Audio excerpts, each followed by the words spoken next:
Good morning to all.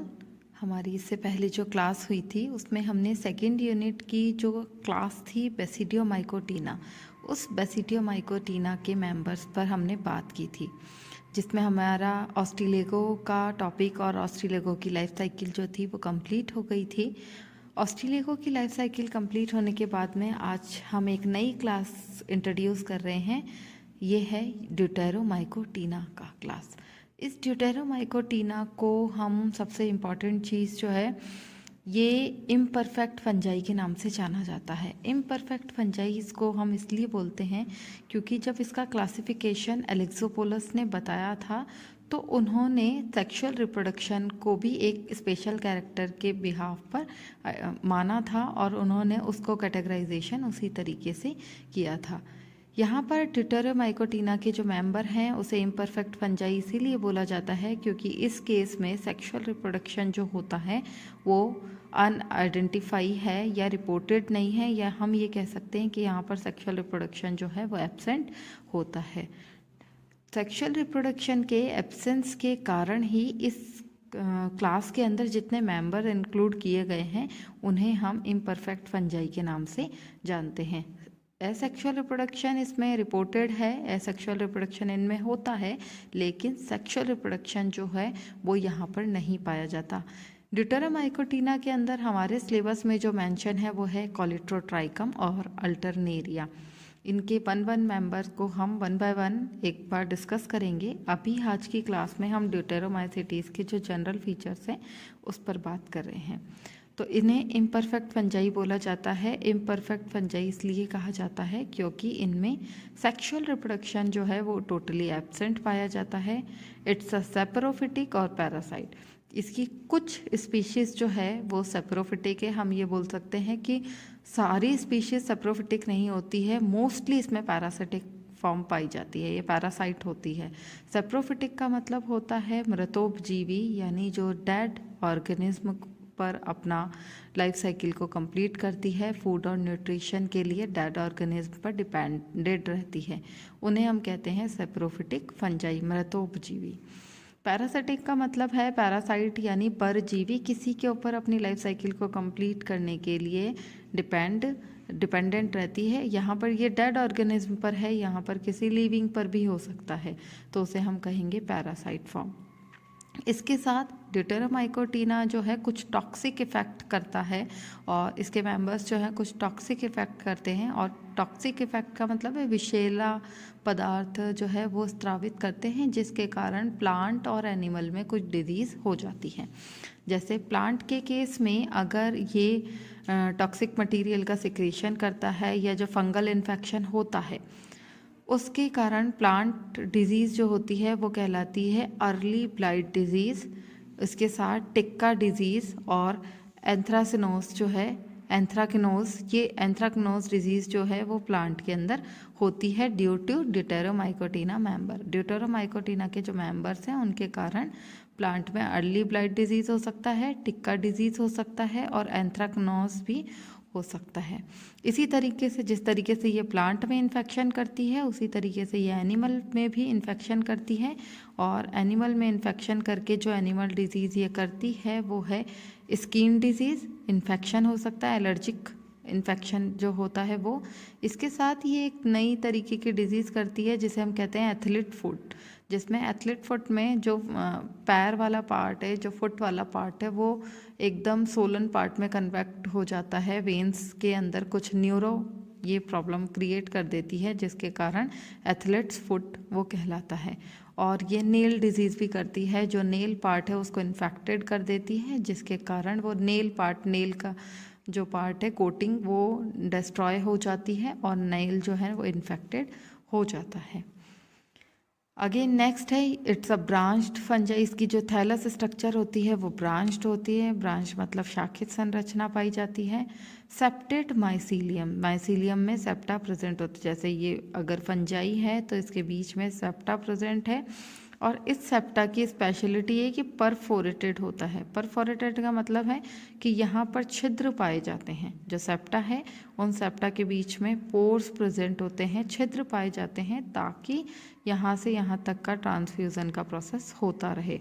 तो branched condition होती है, शाखित संरचनाएं पाई जाती हैं, सेप्टेड माइसीलियम होता है, पट पाए जाते हैं, परफोरेटेड होते हैं, छिद्रित जो है पट पाए जाते हैं। उसके साथ इंटर और इंट्रा सेलुलर ये इन्फेक्शन करती है। इंटर सेलुलर आपको पता है कि इंटर सेलुलर स्पेस यानी होस्ट सेल के बीच बीच में जो इंटर सेलुलर स्पेस है वहाँ तक ये एंटर कर जाती है, तो इस कंडीशन पर हम बोलेंगे इंटर सेलुलर इन्फेक्शन। और इंट्रा सेलुलर का मतलब है कि डायरेक्ट होस्ट सेल के अंदर एंटर करती है, तो उसे हम कहेंगे। तो दोनों ही केसेस इसमें प्रेजेंट होते हैं, इंटर सेलुलर इन्फेक्शन भी पाया जाता है और इंट्रा सेलुलर इन्फेक्शन भी इस केस में पाया जाता है।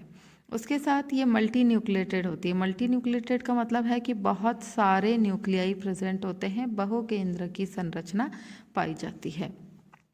मल्टी न्यूक्लिएटेड होती है, बहुकेंद्र की होती है। साथ ही रिप्रोडक्शन जो है इसमें देखिए वेजिटेटिव रिप्रोडक्शन इसमें रिपोर्टेड नहीं है। एक्चुअल में वेजिटेटिव रिप्रोडक्शन जो फ्रेगमेंटेशन होता है, फ्रेगमेंटेशन प्रोसेस को यहाँ एसेक्सुअल में ही इंक्लूड किया गया है। तो ये जो है टर्म हम यहाँ पर एसेक्सुअल रिप्रोडक्शन के कॉन्टेक्स्ट में ही फ्रेगमेंटेशन को देखते हैं। वेजिटेटिव रिप्रोडक्शन एज सच इसमें रिपोर्टेड नहीं है। इम्परफेक्ट फंजाई है, इसके साथ ही इसमें एसेक्सुअल रिप्रोडक्शन तो प्रेजेंट होता है जो कि कॉनिडिया और ऑइडिया के थ्रू होता है। ऑइडिया और कॉनिडिया स्पेशल टाइप के स्पोर्स हैं जिनका डेवलपमेंट ओइडियोफोर पर और कॉनिडियोफोर पर होता है, और इन्हीं कॉनिडियोफोर और ओइडोफोर पर ऑइडिया और कॉनिडिया का डेवलपमेंट होता है। इसके साथ सेक्सुअल रिप्रोडक्शन टोटली एब्सेंट है। एसेक्सुअल रिप्रोडक्शन बाय ऑइडिया और बाय कॉनिडिया होता है। इसके बाद the mycelium is made up of well developed and their cell wall contains chitin and glucan. आपको पता है कि फंगल जो है होता है फंगल हाइफी, उस फंगल हाइफी का सेल वॉल वैसे भी काइटिन और पेप्टिडोग्लाइकॉन का ही बना हुआ होता है।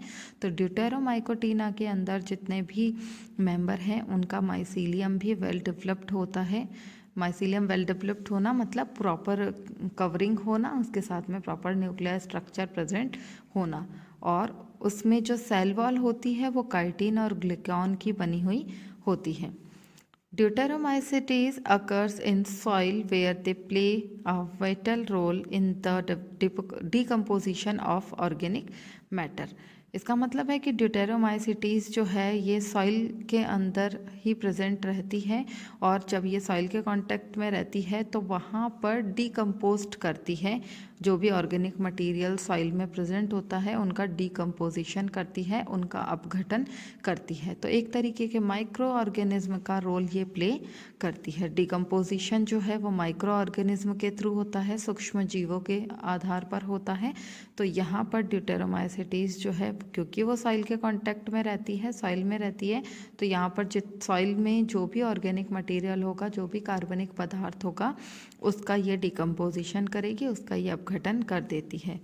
Some deuteromycetes fungi are medicinally very important.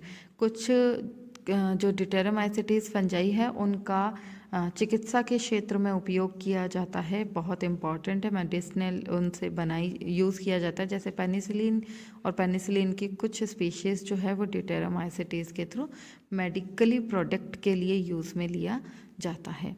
The use of deuteromycetes fungi in fermentation industries as it is in their presence. उनकी उपस्थिति के आधार पर ड्यूटेरोमाइसिटीज फंजाई का फर्मेंटेशन का मतलब होता है किसी चीज़ को फर्मेंटेट करवाना, यानी किसी चीज़ का अपघटन करवाना, सड़ाना। तो वो जो फर्मेंटेशन का प्रोसेस होता है वो किसी फर्मेंटर टैंक के अंदर होता है, और उन फर्मेंटर टैंक के अंदर ड्यूटेरोमाइसिटीज फंजाई को यूज़ किया जाता है। इंडस्ट्रियल जो पर्पस है, उस इंडस्ट्रियल पर्पस को फुलफ़िल करने के लिए हम बड़े बड़े टैंकर्स के अंदर ड्यूटेरोमाइसिटीज फंजाई को एज अ फर्मेंटर यूज़ करते हैं। नेक्स्ट है deuteromycetes are utilized for their ability of biochemical synthesis and conversion such as that of steroids, which are of great significance in pharmaceuticals. इसका मतलब ये है कि जो ड्यूटेरोमाइसिटीज़ के मेंबर्स हैं उनके अंदर बायोकेमिकल सिंथेसिस की मतलब कुछ केमिकल का निर्माण करने की क्षमता पाई जाती है और वो जो है स्टीरॉयड्स का फॉर्मेशन करते हैं। स्टीरॉयड्स का मेडिसिनल यूज़ बहुत ज़्यादा है। स्टीरॉयड्स को हम ज़्यादातर ड्रग्स के अंदर हम यूज़ करते हैं, ज़्यादातर दवाइयों के अंदर स्टीरॉयड्स का यूज़ किया जाता है, इसलिए फार्मास्यूटिकल्स जो है वो इसका एक स्पेशल सिग्निफिकेंस रोल है। Then deuteromycetes on the other hand are very important in playing their negative role. मैंने अभी आपको बताया कि ड्यूटेरोमाइकोटिना के जो मेंबर्स हैं वो कुछ टॉक्सिक मटेरियल का सिक्रीशन भी करते हैं और उस टॉक्सिक मटेरियल के सिक्रीशन के कारण कुछ स्किन डिजीज़ हो सकता है, कुछ एलर्जिक हो सकती है, कुछ एथलेटिक फूड जो है वो हो सकता है। तो इस तरीके से ड्यूटेरोमाइसिटीज़ के जो मेंबर हैं कुछ नेगेटिव रोल भी प्ले करते हैं, जो कि एक टॉक्सिक मटेरियल का सिक्रीशन करते हैं, एक विषैले पदार्थ का स्त्रवण करते हैं और उसके कारण एनिमल डिजीज़ और प्लांट डिजीज़ होती है। ये जो था ये हमारा ड्यूटेरोमाइकोटिना के जनरल कैरेक्टर्स पर हमने बात की थी। इसके साथ ही आज की क्लास को हम यहीं ख़त्म कर रहे हैं। नेक्स्ट टॉपिक जो हम बात करेंगे वो है ड्यूटेरोमाइकोटिना के अंदर जो मेंबर है अल्टरनेरिया और कॉलिट्रोट्राइकम। हम इन पे वन बाय जैसे भी मेंबर्स होंगे हम उनको 1 बाय 1 स्टडी करते जाएंगे। आज की क्लास के लिए इतना ही। Thank you.